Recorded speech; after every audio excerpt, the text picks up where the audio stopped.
Cinema Classics is brought to you by the Gateway Film Center, 1550 North High Street, Columbus, Ohio. Further details and showtimes online at gatewayfilmcenter.org. The award-winning Cinema Classics is produced by John DeSando and Johnny DiLoretto. Listen to the shows and read reviews online at WCBE.org. I'm Johnny DiLoretto. I'm John DeSando. This is Cinema Classics. Yeah, boy.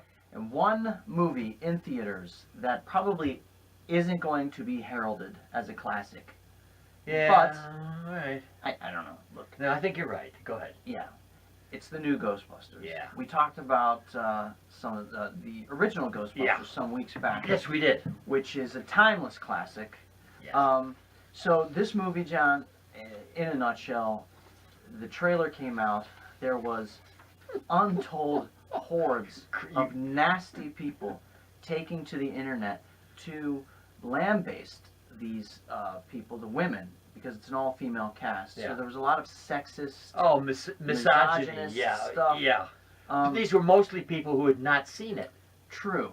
So now here's what I have a confession. I have not seen the film yet. I'm going to take. I had, so I'll watch what you say. I'm going to take the kids as soon as I can because my little one is really eager to see it.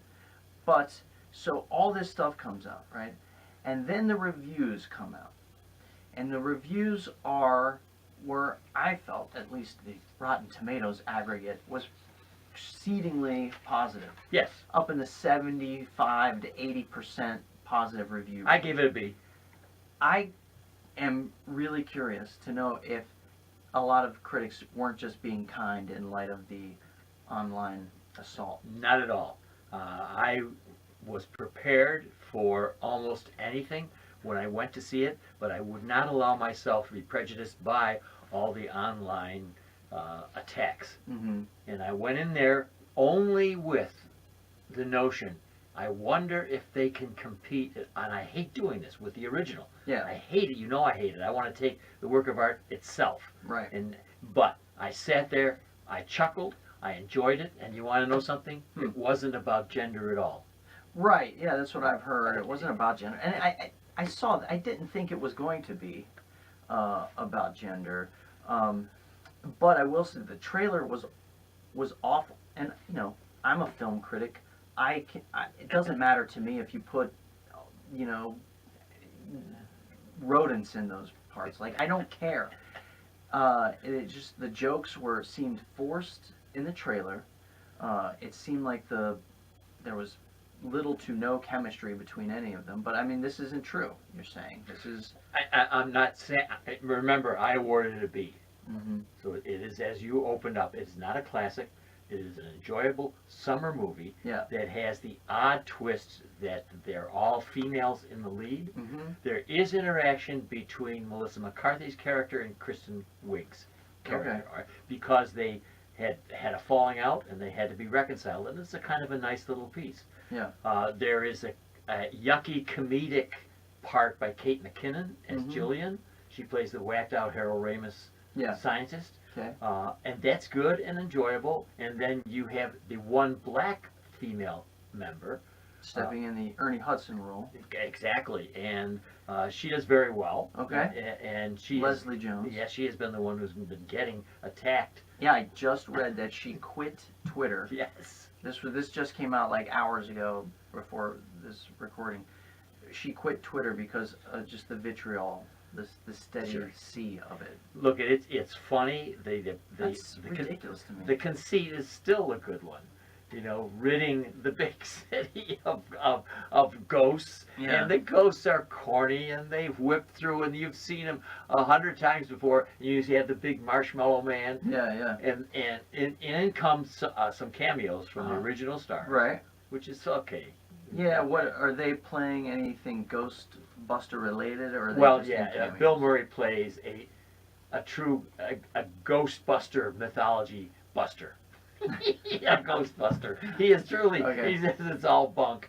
Okay. So that's pretty. And Dan Aykroyd just has a cameo in it as a cab driver. So this is an interesting thing to me. I think that even despite the casting, all the vitriol could have been avoided if this had been a sequel, even a loose sequel. And you know, like the original Ghostbusters passed the batons, or passed the proton packs rather, to this new cast of characters. If there was some sort of connection, I think people, would have been a little more open to it.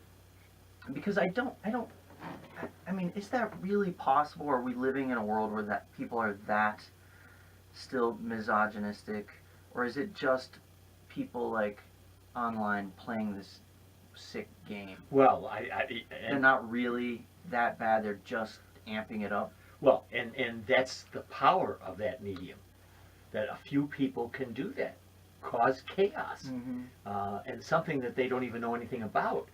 And with that, and there's also a notion here that the original Ghostbusters with Murray and Aykroyd and the rest is so iconic that doing anything to it is a sacrilege to the really hardcore let's fans. Ask this then: might it not be a movie you don't mess with in the way that Casablanca or Gone with the Wind or The Wizard of Oz is? It's a great point. I would tell you this though: it works okay. It works fine. It is not sacrilegious. It is an interesting twist on the old one, and if you separate yourself from the two, it's a buddy film for the summer. It's this case, it's females, and they do a great job. And these are comedians who have a sense of timing, and so on the screen they do a really terrific job. I would say this, even in the case of the cameos, the writing is not as crisp. Is not as self-conscious and ironic as the original. I missed a lot of that. What was interesting about the original is that it is a big budget. It was a big budget summer movie too. It was special effects driven at that point. But what's interesting about it, mostly, is apart from the chemistry between all the actors, is Bill Murray's performance.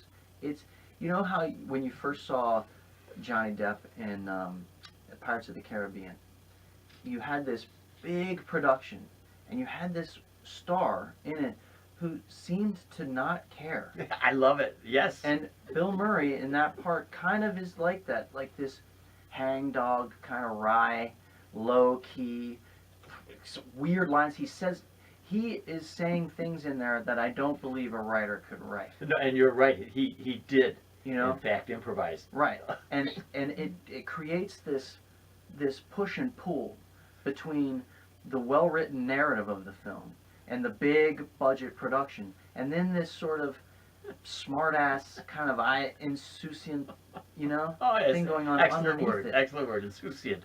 And that's what attracts me so much to Murray, is that he looks as if he doesn't really care, when I'm sure he does, but the persona he gives off is so attractive next to all the other egocentric stars that he works with. He doesn't, and you even gave me, who's giving me the anecdote? Everybody knows the anecdote. Murray coming up behind someone at a party, put his hands around their eyes, and when they guess who it is, he says, "Nobody will believe you."